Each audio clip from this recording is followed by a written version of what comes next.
हम ही गीत गईले रही एकरा के उठा के गा दियल गई। आज गईले भाई तो पूरा दुनिया जानता आ दुनिया इहो जानता कि पहले के कर गाना ही रहे। बाकी सब कुछ इशारा का नाम का धरे के बस सब कोई इशारा बोलनी लो कि इशारा समझे के चाहिए बस। लेकिन आई ही बड़ा राजा जी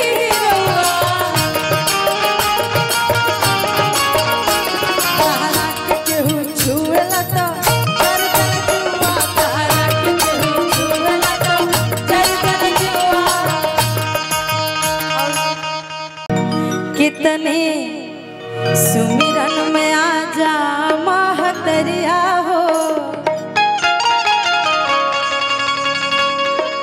बलका गुहार करता आई के बचाई जा पगरिया हो। और हमने के गार्जियन की तरफ से बहुत बहुत आशीर्वाद कि आई के बचाई जा पगरिया हो। अरे लइका गुहार करता तने सुमिरन में आजा महतरिया हो बलका गुहार करता सुमिरन में आजा महतरिया हो बलका गुहार करता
भक्त अगर जो कलाकार रहता भैया ओकरा खातिर सबसे बड़ा दौलत ओकर गला रहेला ओकर आवाज रहेला। हमनी के यही आग्रह करीला जा माता रानी से कि मैया तू हमनी से सब कुछ छीन लीह लेकिन जेकरा से हमनी के पहचान बा ओकरा के मत छीन। काहे कि आज रउआ सब भी जाना तनी जाते आवाज के माध्यम से करीना पांडे हम सविता पांडे जे भी त कैसे कहतिया सुरमान साजबा बिगड़ल आवाजबा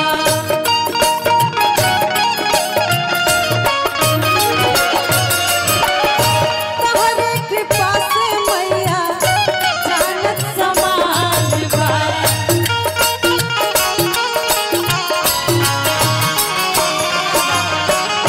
सुरमान साजबा बिगड़ल आवाजबा तोहरे कृपा से मैया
भजन अच्छा लगा तो हम चाप की रोड से एगो ताली बजा के हमने के आशीर्वाद दे दी जाए।